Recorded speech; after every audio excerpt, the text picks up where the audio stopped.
गीता और रवि का कहने को तो पड़ोसन और सहेलियां थी, लेकिन कुछ बुरे हालातों के कारण गीता की पूरी जिंदगी ही पलट गई थी और उसे अपने दिन गरीबी में काटने पड़ रहे थे।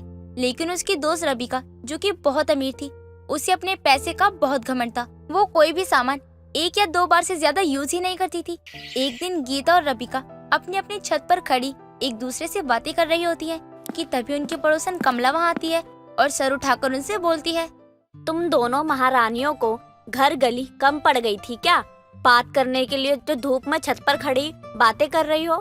कमला आंटी, हम दोनों अपने अपने घर की छत पे खड़ी बात कर रही हैं। आपकी छत पर कोई ना खड़ी है जो आपको इतनी तकलीफ हो रही है। रविका बहू, मुझे तकलीफ नहीं हो रही है। बात ऐसी है कि मुझे तुम दोनों से बात करनी थी, लेकिन तुम दोनों तो छत पर खड़ी हो। कब से आवाज लगा रही थी, जब तुमने नहीं सुना तब मैंने सर उठाकर देखा तो तुम दोनों अपनी छत पर लटकी थी। क्या बात है आंटी, बोलिए ना। कोई जरूरी काम ना हो तो मैं बाद में आऊँ। वो क्या है ना कि मैं छत पर गेहूं साफ करने जा रही थी, तो बार बार नीचे ऊपर करना पड़ेगा, या तो आप यहीं से बता दीजिए। गीता ने बिल्कुल दिमाग वाली बात कही है। आप यहीं से बोल दीजिए, हम सुन लेंगे, क्योंकि मेरे नौकर सभी बाहर गए हुए हैं तो मैं दरवाजा खोलने नीचे नहीं आ सकती, इसलिए आप यहीं से बोल दो। एक मूर्ख होती तो चल जाती, लेकिन जब पड़ोस में 2 मूर्ख आ जाए तो पड़ोस का क्या हाल होगा वो तो भगवान ही जाने। एक का आलस नहीं खत्म होता तो दूसरे का घमंड। दोनों ही अपने अपने काम में माहिर है। आंटी जी, जब आपको अपनी ही बात खुद से ही करनी है तो हम चले जाते हैं। वैसे भी हमारे पास बहुत काम है करने के लिए। हाँ, मुझे पता है कि तुम दोनों को कितना काम है। मैं यहाँ बस इतना कहने आई हूँ कि मैंने घर में सुहागनों की पूजा रखी है। समय से चली आना और कुछ खाना पीना मत, सब कुछ मेरे घर पर है। आज आ जाओगी ना तुम दोनों? कमला की बात सुनकर दोनों सोच में पड़ जाती हैं और अपने आप से बोलती हैं, हाय पूजा, यानी पार्टी, खाना, चाय सब बैठे बैठे मिलेगा। आज किसका मुंह देख कर उठी हूँ। दिन की शुरुआत ही बहुत अच्छी हुई है। बिना हाथ पैर हिलाए अच्छा और लजीज खाना खाने को मिलेगा। पूजा यानी तैयार होने का एक और मौका। अब मैं पूरे मोहल्ले की औरतों को अपनी महंगी साड़ियाँ पहन के जलाऊंगी। उनको भी तो पता लगना चाहिए ना कि रविका से ज्यादा अमीर कोई नहीं है इस मोहल्ले में, और ना ही किसी के पास इतनी अच्छी साड़ी है जो पहन सके। तुम दोनों आपस में ही ख्याली पकाओ बनाती रहोगी या मेरी बात का जवाब भी दोगी? आप आओगी ना पूजा में, या मैं किसी और को बोलूं? हम आएंगे आंटी जी, जरूर आएंगे। भगवान का शुक्र है तुम दोनों की आवाज तो निकली। समय से आ जाना, ज्यादा देर मत करना। नहीं आंटी जी, बिल्कुल नहीं। बुलाए में कभी भी देर से नहीं पहुंचना चाहिए। आप कहें तो मैं अभी चल दूं आपके साथ। नहीं, इतनी भी क्या जल्दी है। नहा धो लो, सुहागन की पूजा है तो अच्छे से तैयार होकर आना। कमला इतना कहकर वहाँ से चली जाती है, जिसके बाद गीता और रबिका भी छत से नीचे चली जाती हैं और थोड़ी देर बाद तैयार होकर कमला के घर पहुँचती हैं। सभी रबिका की बनारसी सिल्क साड़ी देखकर दंग रह जाते हैं और उसकी तारीफ करने लगते हैं। वहीं दूसरी तरफ गीता की सिंपल कॉटन की साड़ी देखकर मजाक उड़ाते हैं। तभी कमला बोलती है, रविका बहू, तू तो छा गई। तेरी बनारसी साड़ी तो बड़ी ही कमाल लग रही है। बिल्कुल परी लग रही है तू। ऊपर से तेरे ये सोने के झुमके और कहर ठा रहे हैं। आंटी जी, आप तो जानती हैं कि मुझे सस्ते कॉटन की साड़ी पसंद नहीं है। बिल्कुल लो क्लास की लगती है, स्टैंडर्ड ही नहीं है उस साड़ी का कोई। रविका, कहीं यह ताना मुझे तो नहीं मार रही है? तुम अपनी इस अमीरी और इस अमीर साड़ी का घमंड किसी और को दिखाओ। मुझे इन सब चीजों का घमंड दिखाने की कोशिश भी मत करना। सच सबको बुरा लगता है तो क्या ही कर सकते हैं। मैंने कोई घमंड नहीं दिखाया है, बल्कि मेरे पास ऐसा बोलने के लिए पैसे भी हैं। बल्कि जो मेरे पास है उसी को बोल रही हूँ। तुम्हारे पास नहीं है तो तुम कैसे बोलोगी? अच्छा ठीक है, अब तुम दोनों यह गरीब वर्सेस अमीर की साड़ी का मुद्दा यहाँ मत उठाओ। यहाँ पर तुम दोनों पूजा करने के लिए आए हो तो चुपचाप पूजा करो, खाओ पियो और अपने अपने घर जाओ। कमला की बात सुनकर गीता और रविका दोनों ही चुप हो जाती हैं और सभी औरतें मिलकर पूजा करने लगती हैं। कुछ देर बाद पूजा खत्म करके सभी खाना पीना खाकर अपने अपने घर जाती हैं। लेकिन साड़ी वाली बात गीता के दिमाग से जा ही नहीं रही होती है। वो गुस्से में अपने कमरे में बैठी बड़बड़ा रही होती है कि तभी उसका पति महेश वहाँ आता है। क्या बात है गीता, तुम परेशान लग रही हो? कोई दिक्कत है क्या? हाँ दिक्कत है, बहुत बड़ी दिक्कत है। पूरी जिंदगी मैंने इस गरीबी में निकाल दी, लेकिन अब इससे ज्यादा और नहीं निकाल सकती हूँ। रोज मेरी पड़ोसन रविका मुझे नई नई साड़ियाँ पहनकर जलाती रहती है। आज तुम औरतों के बीच में कुछ हुआ है क्या जो तुम ऐसे बातें कर रही हो? हाँ, आज कमला आंटी के यहाँ सुहागन औरतों की पूजा थी। हम सब लोग वहीं गए थे। वहीं पर रवि का एक बहुत सी सुंदर सी अच्छी सी सिल्क की बनारसी साड़ी पहनकर आई थी। सभी उसकी साड़ी को देखते रह गए और उसकी साड़ी की बहुत तारीफ भी करी। वहीं मेरी साड़ी की बहुत बेइज्जती हुई। आज के बाद मैं ये साड़ी कभी नहीं पहनूंगी। अच्छा ठीक है, अब मत पहनना। लेकिन अब तुम उदास क्यों हो? हमारे घर के हालातों के बारे में तो तुम्हें पता ही है। किसी के देखा देखी करके अपने घर में क्यों आग लगाना? घर की शांति को बने रहने दो। मुझे अब आपकी एक भी नहीं सुननी है। कुछ दिनों बाद हमारी शादी की सालगिरह आने वाली है।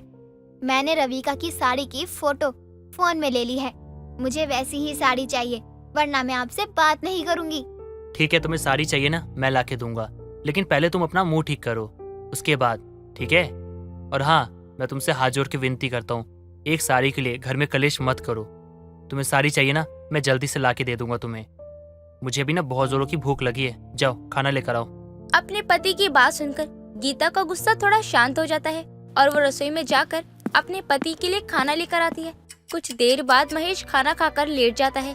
गीता तो सो जाती है, लेकिन महेश को रात भर नींद नहीं आती, क्योंकि उसे अच्छी तरह से पता था कि वो साड़ी बहुत महंगी होगी। लेकिन फिर भी वह अपनी पत्नी की खुशी के लिए अगले दिन अपने मालिक के पास जाता है और अपनी सैलरी एडवांस लेकर अपनी पत्नी के लिए रविका के जैसी साड़ी लेकर आता है। वो देखकर गीता को बोलता है, लो गीता, ये वही साड़ी है ना जो तुम्हें चाहिए थी? अरे हाँ, ये तो बिल्कुल वही साड़ी है जैसी साड़ी रविका ने उस दिन पूजा में पहनी थी। अब मैं सबको दिखाऊंगी कि महंगी साड़ी मैं भी पहन सकती हूँ। गरीब हूँ तो क्या हुआ, लेकिन अमीर जैसे शौक भी रख सकती हूँ। गीता, अब तो खुश हो ना तुम? और हाँ, हमारी एनिवर्सरी आने वाली है, तो उस दिन तुम यही साड़ी पहनना। जी हाँ, मैं बहुत खुश हूँ। आपने साबित कर ही दिया कि आप मुझसे बहुत प्यार करते हैं। ठीक है, अब मैं काम पे चलता हूँ। रात के समय आप कौन से काम पे जा रहे हैं? वो मुझे आज नाइट ड्यूटी लगानी पड़ेगी, क्योंकि ऑफिस में बहुत ज्यादा काम है और सीनियर सर ऑफिस में है नहीं। आज से पहले तो आपने कभी भी नाइट ड्यूटी नहीं लगाई, तो फिर आज नाइट ड्यूटी लगाने की कौन सी नौबत आ गई? मैं अकेले घर पर कैसे रहूंगी? आज से पहले तुमने कभी मुझसे इतना कुछ मांगा भी तो नहीं था। आज पहली बार तुमने मुझसे कुछ मांगा और मेरी औकात नहीं थी कि मैं तुम्हें कुछ दे पाऊँ। तुम्हारे काबिल बनने के लिए मुझे कुछ ना कुछ तो करना ही होगा। क्या सोचने लगे आप? जवाब दीजिए ना। अरे मैं अभी कोई जवाब नहीं दे सकता, अभी समय नहीं है मेरे पास। महेश इतना कहकर अपने काम पर चला जाता है। वो रोज ही कोई ना कोई बहाना बनाकर नाइट ड्यूटी पर चला जाया करता था। दिन यूं ही बीतते हैं और गीता की शादी की सालगिरह आती है। गीता जैसे ही साड़ी पहनने के लिए उसे बैग से निकालती है तो उसका बिल जमीन पर गिर जाता है। उसे देखते ही उसकी आंखें खुल जाती हैं और वह समझ जाती है कि उसका पति नाइट ड्यूटी सिर्फ और सिर्फ उस साड़ी का बिल भरने के लिए लगा रहा है, जिस पर उसे बहुत शर्मिंदगी महसूस होती है। अपने पति के वापस आने पर वह उससे माफी मांगती है और साड़ी वापस करने की प्रार्थना करती है और उस दिन के बाद से वो रविका की किसी भी चीज की ओर नहीं करती है। चंदनपुर नाम के गांव में हरिया अपने पूरे परिवार के साथ रहता था। एक बार जब हरिया की बेटी राधा का जन्मदिन होता है। बताओ राधा बेटी, आज तुम्हारा जन्मदिन है। आज तुम जो खाने के लिए बोलोगी ना, हम तुम्हें वही खिलाएंगे। बताओ क्या खाना है तुम्हें? पापा, मुझे यहाँ कुछ नहीं खाना। वो उस दिन आप बुढ़िया आंटी के ढाबे से खाना लेकर आई थी ना एक बार, आज भी आप वहीं लेकर चलो ना। मुझे वहीं पर खाना खाना है। अच्छा, तो आज मेरी गुड़िया रानी को बाहर का खाना खाना है? जी पापा, मुझे बहुत जोरों की भूख लग रही है। चलो ना, हम वहीं पर खाना खाने चलते हैं। अच्छा ठीक है, चलते हैं, लेकिन थोड़ी देर रुक जाओ, मैं तुम्हारी माँ को बुला लेता हूँ, फिर हम साथ चलेंगे। ठीक है पापा। हरिया अपनी पत्नी सलोनी को बुलाता है। अरे सलोनी, आज राधा का जन्मदिन है और राधा ने मुझसे कहा है मैं उसे बाहर ले चलूं खाना खाने के लिए, तो तुम भी हमारे साथ चलो। ये तो छोटी बच्ची है, लेकिन आप तो बड़े हैं ना। इस पूरे गांव में बस आपका ही खाने का ढाबा है और वहाँ भी वो बुढ़िया मिलावट करती रहती है। बच्चे की इस जिद को मना भी कर सकते थे आप तो। बिटिया का बहुत मन है तो हम मना कैसे कर सकते हैं? वैसे भी हम वहाँ रोज रोज थोड़ी जाते हैं। चलो तुम इतना गुस्सा मत करो, आज चलते हैं, उसके बाद फिर कभी नहीं जाएंगे। हरिया अपनी पत्नी को गायत्री के ढाबे में जाने के लिए मना लेता है। कुछ देर तो वो तीनों ढाबे के लिए निकल जाते हैं। सुनिए जी, एक दाल मखनी और 8 रोटियां दे दीजिएगा। जी अभी लाती हूँ। गायत्री उनके लिए जल्दी से दाल मखनी लाती है। दाल बिल्कुल पानी थी और रोटियां बिल्कुल ही पतली। अरे खाने में मिलावट अब तो बंद कर दो। एक टांग कब्र में है, लेकिन अब भी हरकतों से बाज नहीं आ रही हो आप। यहाँ एक बच्ची अपना जन्मदिन बनाने आई और आप उसे ये खिला रही हैं। मेरे यहाँ पर तो यही मिलेगा, खाना है तो खाओ, वरना जो बनवाया है उसके पैसे दो और जाओ यहाँ से। देख लिया अपनी बच्ची की बेकार जिद को मानने का नतीजा। यहाँ पैसे भी दो और खाने को ये मिले। अरे इससे तो अच्छा है इंसान भूखा ही रह जाए। काकी, आप बहुत मिलावट कर रही हो।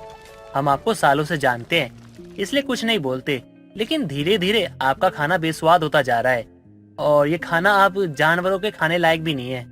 हाँ तो मैं क्या करूँ, मैंने थोड़ी यहाँ किसी को बुलाया था।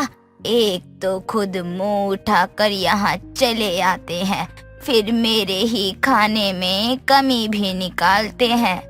नहीं, हमें नहीं खाना यहाँ का कोई खाना, और ना ही हम कोई पैसे देंगे। अरे ऐसे कैसे पैसे नहीं दोगे? मैं भी देखती हूँ कि तुम लोग मुझे कैसे पैसे नहीं देते हो। गायत्री कुछ गुंडों को बुलाती है और जबरदस्ती उनसे पैसे निकलवा लेती है। गांव के इस मिलावटी खाने से पूरा गांव परेशान था। कुछ दिनों बाद सलोनी राशन लेने के लिए आती है। अरे भैया 2 किलो चावल, 2 किलो आटा और 1 किलो दाल देना।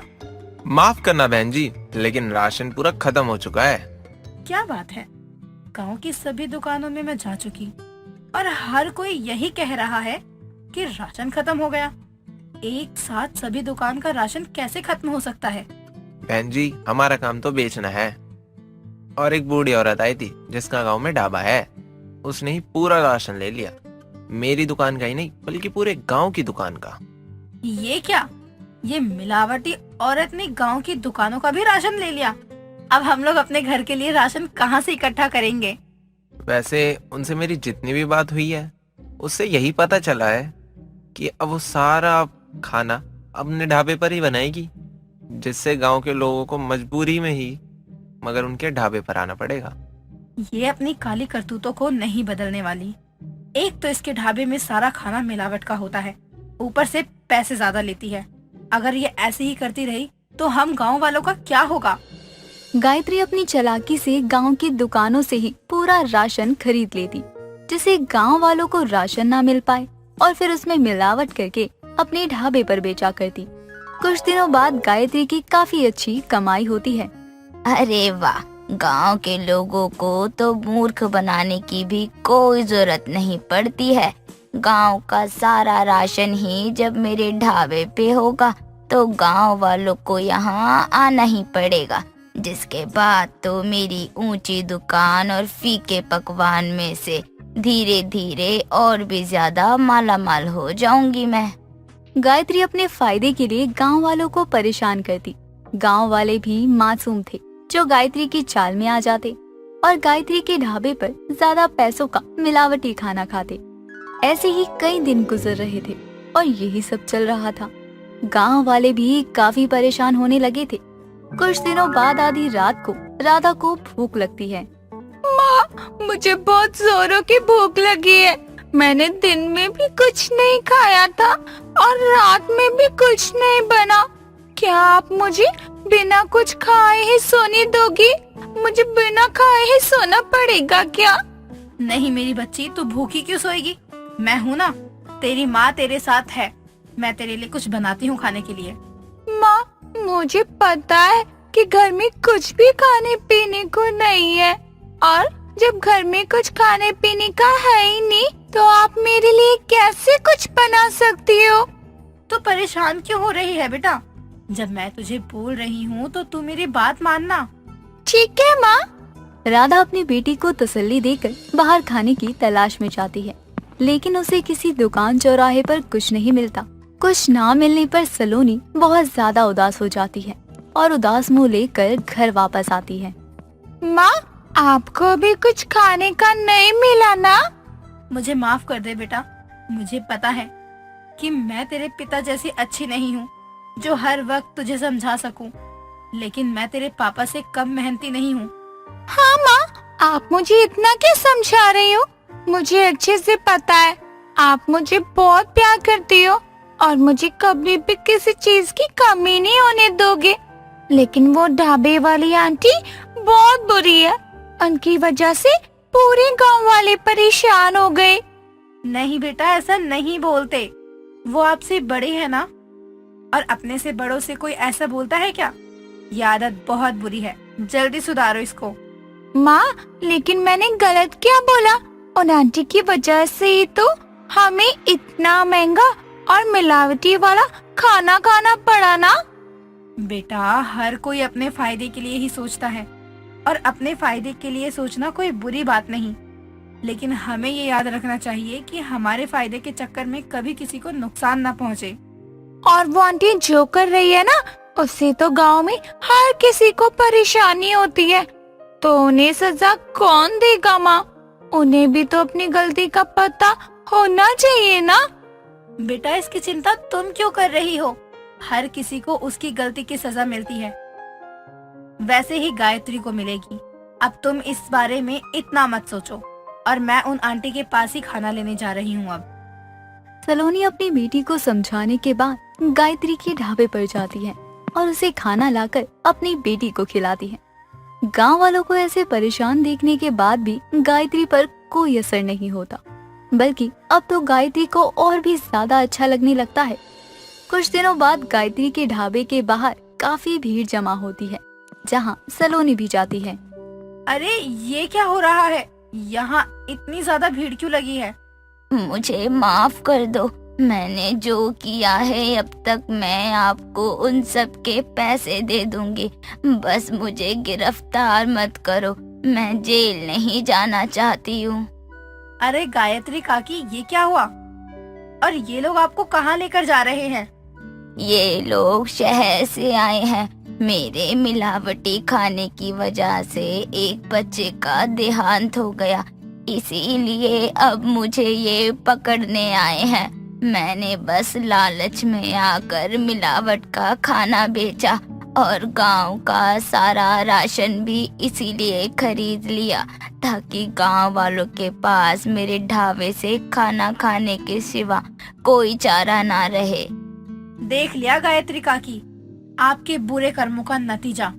जिस धन को आप ऐसे छल और कपट से जमा कर रही थी, आज उसी धन की वजह से आपको जेल जाना पड़ रहा है। मुझे मेरी गलती का एहसास हो गया, मुझे कहीं मत लेकर जाइए। गायत्री रोती रहती है, लेकिन कोई भी गायत्री की एक नहीं सुनता और पुलिस भी उसे जेल लेकर चली जाती है। अरुणा अपने 2 बेटे और बहू जानकी के साथ रहा करती थी। एक दिन अरुणा का बड़ा बेटा विक्रम गुस्से में कहता है, मैंने आप लोगों से कितनी बार कहा है, सिर्फ मेरे ही कमाने से ये घर नहीं चलेगा, लेकिन आप लोगों को सुना ही कहाँ देता है। शायद इस घर में मेरी कोई अहमियत ही नहीं है। विक्रम, किसने कहा कि तुम्हारे इस घर में कोई अहमियत नहीं है? तुम इस घर के कर्ता धर्ता हो, अगर तुम्हारी कोई नहीं सुनेगा तो किसकी सुनेगा? अरे, अगर सुन रहे होते तो अपने लाडले को समझा देते कि घर में बैठे बैठे मुफ्त की रोटी नहीं मिलती और रोटी खाने के लिए कमाना भी पड़ता है। कहाँ है वो वैसे? वो दिख क्यों नहीं रहा? अरे रहने दीजिए ना, कहीं गए हुए हैं देवर जी। जब घर लौटेंगे तो मैं उन्हें समझा दूंगी। बस अब गुस्सा मत कीजिए, ऑफिस जा रहे हैं आप। हाँ, तुम तो अपने देवर की साइड ही लोगी। अगर अपने देवर की साइड नहीं लोगी तो तुम्हारे गले से खाना कैसे उतरेगा? तो ये था अरुणा देवी के बड़े सुपुत्र, जिनके नाक पर हमेशा गुस्सा रहता। अब बड़ा बेटा कमाने वाला हो तो उसकी बात काट भी कौन सकता है। बड़े भाई के ऑफिस जाते ही अरुणा देवी का छोटा बेटा विशाल घर आता है और अपनी भाभी से कहता है, भाभी, चले गए आपके पूजने पति देव? अरे जब तक घर पे रहते हैं लगता है किसी ने सर के ऊपर तलवार लटका रखी हो। देवर जी, उनका गुस्सा करना भी तो जायज है। क्यों सुनते हो आप उनकी डांट? जब आपको पता है उनका गुस्सा किस चीज को लेकर है, तो क्यों कोई काम नहीं करते? भाभी, आप ऐसा कह रही हो? अरे भैया काम करते हैं, उनको देखा है कभी आपने? अरे छोटी छोटी बातों पे चिढ़ जाते हैं। अरे ऐसा थोड़ी चलता है काम, इसीलिए मैं काम ही नहीं करता, ना काम करूंगा ना ही किसी पे गुस्सा करूंगा। क्या कहा तूने? काम नहीं करेगा? वाह, बड़ी अच्छी बात कर रहा है तू। अब अगर ये बात कहते हुए तेरे भैया ने सुन लिया तो बवाल हो जाएगा। मेरी प्यारी माँ, कितनी मासूम हो आप। आपको लगता है भैया बाहर खड़े होकर मेरी बात सुनेंगे? नहीं सुनेंगे माँ, क्योंकि वो अपने ऑफिस तक पहुँच भी चुके होंगे। और आप भी ना चिंता मत किया करो, मैं हूँ ना, मैं सब देख लूंगा। हाँ पता है, कितना संभाल लेगा। जब तक बड़ा भाई घर पर रहता है तब तक तो तू आवाज क्या, तू खुद गायब रहता है। बड़ा आया संभालने वाला। तीनों बात कर ही रहे होते हैं, तभी घर पर अचानक विक्रम का आना होता है और अपने छोटे भाई को देखकर वो कहता है, अरे वाह, आ गया तू घर, क्या बात है। मुझे तो पता ही था तू अब तक घर तो आ ही गया होगा। बस इसलिए मैं कुछ समय के लिए बाहर चला गया था, चाय पीकर वापस आया हूँ ये देखने कि तू घर आया भी है या नहीं। अरे देखो तो, प्रभु के दर्शन हो ही गए। हाँ बस अभी आया है, बाहर से मंदिर गया था, सुबह सुबह पूजा करके आया है। अच्छा ऐसी बात है, तो लाओ प्रसाद दो मुझे। अरे मुझसे कैसे शर्माना, दो भाई प्रसाद लाओ। क्यों, खत्म हो गया क्या? वैसे मैं बता दूं, मैं अभी घर वापस इसलिए आया हूँ क्योंकि आज हम विशाल के लिए लड़की देखने जा रहे हैं। क्या, लड़की देखने? नहीं नहीं, मुझे नहीं जाना। मैं क्यों देखूं लड़की? मेरी उम्र ही क्या है अभी, मुझे नहीं देखनी लड़की वड़की। अरे मेरे भाई, तुझे देखते ही कोई लड़की एक ही बार में हाँ नहीं बोल देगी। इतना भी अच्छा नहीं दिखता है तू, तो जा जाकर तैयार होकर आ। और आपका ऑफिस? आज आपको ऑफिस नहीं जाना? जो लड़की देखने की बात कर रहे हो, फिर कभी चले जाएंगे, आज रहने देते हैं।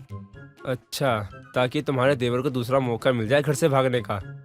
अगर इसकी शादी करवा देते हैं तो अपनी जिम्मेदारी का एहसास तो होगा इसे, शायद तब जाकर कुछ बन पाए, वरना इसका भविष्य तो अंधकार में ही है। कोई बात नहीं भैया, अंधकार ही सही, लेकिन अब होने दो। और वैसे भी मुझे ना अभी शादी नहीं करनी है, और अब तो बिल्कुल भी नहीं करनी है। मैं पहले काम करूंगा, उसके बाद शादी करूंगा। मेरी होने वाली पत्नी को कोई तकलीफ नहीं होनी चाहिए। वाह क्या बात है, बहुत अच्छी सोच है रे तेरी, लेकिन अब कोई फायदा भी नहीं है।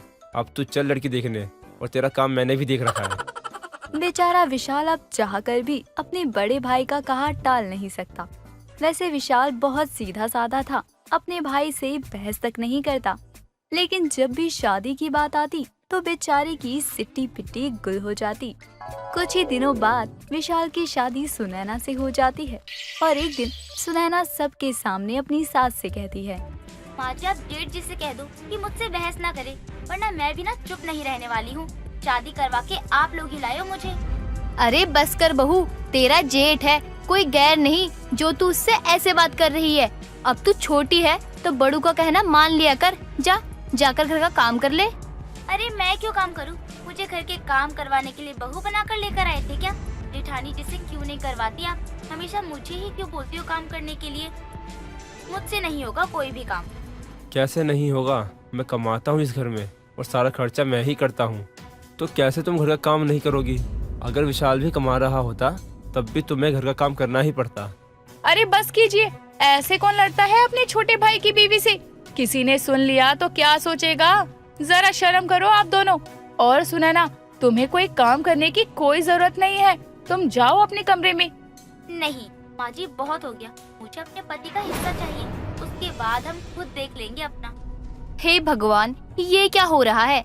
अरे बहू, ऐसा अनर्थ मत कर।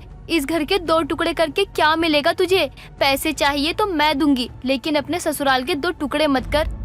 नहीं माँ, सुनैना बिल्कुल सही कह रही है। मैं भी एक छत के नीचे लोगों के साथ अब नहीं रह सकता। हो सके तो घर के 2 हिस्से कर दो ताकि हर कोई खुश रहे, लेकिन मुझे मेरे हिस्से में कोई कमी नहीं चाहिए, बराबर का हिस्सा मिलना चाहिए मुझे। विक्रम और सुनैना की बात सुनकर घर के सभी सदस्य हैरान थे।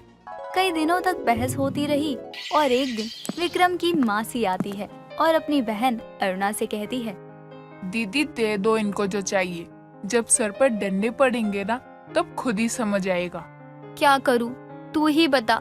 मैं अपने घर के 2 टुकड़े कर दूं, जिसे इतनी मेहनत से बनाया है? क्या अपने बच्चों को एक दूसरे से अलग कर दूं मैं?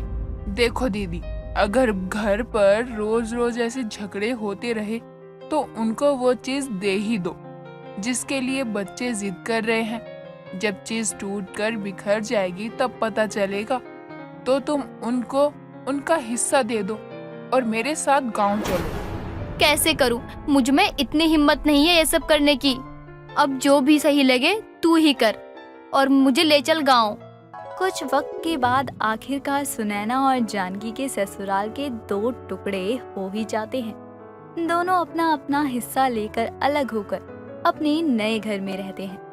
अरुणा अपनी बहन के साथ गांव चली जाती है। ऐसे ही कुछ वक्त गुजर जाता है। अब तो विशाल भी कमाने लगा था। ऐसे ही एक दिन सुनैना विशाल से पूछती है, क्या हुआ जी? ऐसे उदास क्यों बैठे हुए हो? मेरे साथ खुश नहीं हो क्या? क्या आपको तकलीफ हो रही है? मुझे मेरी तबीयत ठीक नहीं लग रही है।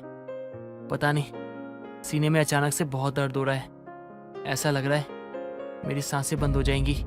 अरे आप कुछ ज्यादा ही सोच रहे हो।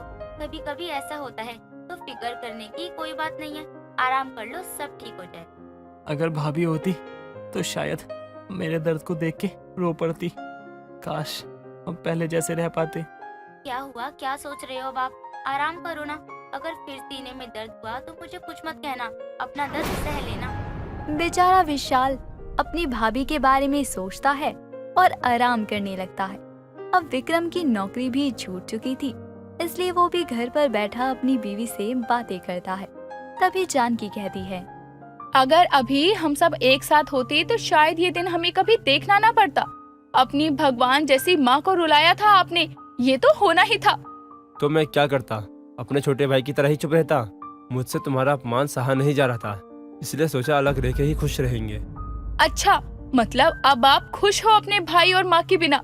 देखिए अभी भी वक्त है, हम उन्हें ढूंढते हैं और साथ रहते हैं जैसे पहले रहते थे। ठीक है, मैं भी माँ को गांव से ले आऊंगा और हम सभी साथ रहेंगे। तुम विशाल और सुनैना को यहाँ ढूंढ कर ले आओ। दोनों अपने अपनी सफर पर निकल पड़ते हैं। बहुत ढूंढने के बाद एक दिन जानकी को विशाल कहीं बाहर मिलता है, वो भी बीमारी की हालत में, और वो उससे कहती है, विशाल तुम्हारी ऐसी हालत कैसे हो गई? और सुनैना कहाँ है? क्या वो तुम्हारी सेहत का ख्याल नहीं रखती? भाभी, आप यहाँ इस जगह, वो भी अकेले, इस अनजाने जगह पर क्या कर रही हो आप? अनजान तो कुछ भी नहीं है, वही शहर है, बस जगह अलग है। और मैं तुम दोनों को लेने आई हूँ अपने साथ। देखो तो तुमने खुद की कैसी हालत कर रखी है। देवर भाभी के बीच बहुत बातें होती हैं। जानकी दोनों को अपने साथ ले जाती है। गांव से विक्रम भी अपनी माँ के साथ लौटता है। सभी साथ रहते हैं, लेकिन कुछ समय में दोनों भाई मेहनत करते हैं और अपना पुराना घर वापस ले लेते हैं। दोस्तों, अगर आपको ये कहानी पसंद आई तो इसे लाइक करें, शेयर करें और कमेंट करके बताएं कि कहानी में आपको सबसे अच्छा क्या लगा।